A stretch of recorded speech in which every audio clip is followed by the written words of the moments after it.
അമേരിക്കയുമായുള്ള കരാറിൽ പ്രതിഷേധിച്ച് ഇറാനിൽ പ്രകടനങ്ങൾ. ഇറാന്റെ വടക്കുകിഴക്കൻ നഗരമായ മഷാദിലെ വിദേശകാര്യ മന്ത്രാലയ ഓഫീസിന് പുറത്ത് ഡസൻ കണക്കിന് ആളുകൾ പ്രതിഷേധിച്ചു. ഉന്നത നയതന്ത്രജ്ഞൻ അബ്ബാസ് അരാക്ചിക്കെതിരെ മുദ്രാവാക്യം വിളിക്കുകയും ചെയ്തിട്ടുണ്ട്. അമേരിക്കയുമായി സമാധാന കരാർ ഒപ്പിടുന്നതിനെക്കുറിച്ച് അദ്ദേഹം നടത്തിയ ടെലിവിഷൻ അഭിമുഖത്തിനു ശേഷമാണ് ഇത് സംഭവിച്ചത്. ഫാർസ് വാർത്താ ഏജൻസി പങ്കിട്ട ഒരു വീഡിയോയിൽ കറുത്ത വസ്ത്രം ധരിച്ച സ്ത്രീകൾ കെട്ടിടത്തിന് മുന്നിൽ ചുവപ്പും കറുപ്പും നിറമുള്ള പതാകകൾ വീശി അപമാനിതനായ അരാക്ചിക്ക് മരണമെന്ന് ആക്രോശിക്കുകയും ചെയ്തിട്ടുണ്ട്.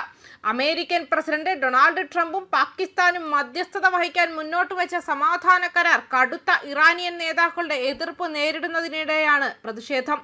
ഇത് ഇറാന്റെ താൽപര്യങ്ങൾ സംരക്ഷിക്കുന്നില്ലെന്നും ഹോർമുസ് കടലിടുക്കിന് മേലുള്ള സ്വാധീനം ടെഹ്റാനെ ഇല്ലാതാക്കുമെന്നും അവർ വാദിക്കുകയും ചെയ്യുന്നുണ്ട്. കരാർ ഉറപ്പാക്കാൻ ഇറാനിയൻ ചർച്ചക്കാർ വളരെയധികം ഇളവുകൾ നൽകിയിട്ടുണ്ടെന്നും അവർ ആരോപിക്കുന്നുമുണ്ട്.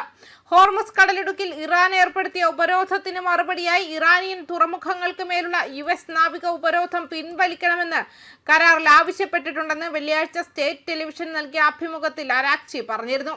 ഹോർമുസ് കടലിടുക്കിന്റെ ഭരണം ഇനി മുൻപത്തെ പോലെ ആയിരിക്കില്ല. ഇറാന്റെ തടയലിന്റെ പ്രധാന ഉപകരണങ്ങളിലൊന്ന് ജലപാതയെ വിളിച്ചു. ടെഹ്റാനിലെ വിദേശകാര്യ മന്ത്രാലയ കെട്ടിടത്തിന് മുന്നിൽ പാർലമെന്റ് സ്പീക്കറും ചീഫ് നെഗോഷിയേറ്ററുമായ മുഹമ്മദ് ബാഗർ ഗാലിബാഫിനെ പരാമർശിച്ച് ആളുകൾ അരാക്ചി രാജിവെക്കുക, ഗാലിബാഫ് രാജിവെക്കുക എന്ന മുദ്രാവാക്യം വിളിക്കുന്നത് AFPയിൽ സ്വതന്ത്രമായി സ്ഥിരീകരിക്കാൻ കഴിയാത്ത സോഷ്യൽ മീഡിയയിലെ മറ്റു വീഡിയോകൾ കാണിച്ചിട്ടുണ്ട്. യുദ്ധം അവസാനിപ്പിക്കുന്നതിനുള്ള കരാറിൽ ഞായറാഴ്ച തന്നെ ഒപ്പുവയ്ക്കാൻ കഴിയുമെന്ന് ട്രംപും പാകിസ്ഥാനും ശനിയാഴ്ച പറഞ്ഞിരുന്നു. എന്നാൽ സമയം സംബന്ധിച്ച് ടെഹ്റാൻ കൂടുതൽ ജാഗ്രത പുലർത്തിയിരുന്നു. അതേസമയം കരാർ ഒപ്പുവെച്ചു കഴിഞ്ഞാൽ ആഗോള ഷിപ്പിംഗിനായി ഹോർമുസ് കടലിടുക്ക് വീണ്ടും തുറക്കുമെന്ന് ട്രംപ് വ്യക്തമാക്കി. മുൻ ഭരണകൂടങ്ങളെ അപേക്ഷിച്ച് US ഇറാൻ ബന്ധത്തിൽ ഇത് ഗണ്യമായ മാറ്റമുണ്ടാക്കുമെന്ന് കൂട്ടിച്ചേർക്കുകയും ചെയ്തു.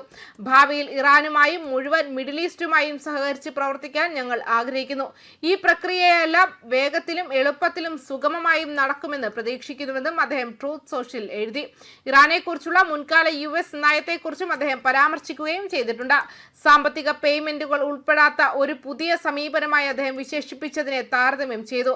ഒബാമ അവർക്ക് നൽകിയ $100 ബില്യൺ പേയ്മെന്റുകളിൽ നിന്നും വ്യത്യസ്തമായി $1.7 ബില്യൺ പണം ഉൾപ്പെടെ ഒരു പണവും കൈമാറ്റം ചെയ്യില്ല എന്നും അദ്ദേഹം സോഷ്യൽ മീഡിയ വെബ്സൈറ്റിൽ അവകാശപ്പെട്ടു.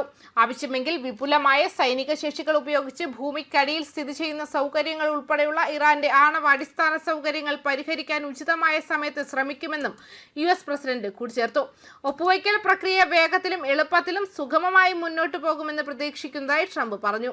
അതേസമയം അങ്ങനെ സംഭവിച്ചില്ലെങ്കിൽ ബദലുകൾ തുടർന്നും ലഭ്യമാകുമെന്ന് മുന്നറിയിപ്പും നൽകിയിട്ടുണ്ട്. ന്യൂസ് ഡെസ്ക് കർമ്മ ന്യൂസ്.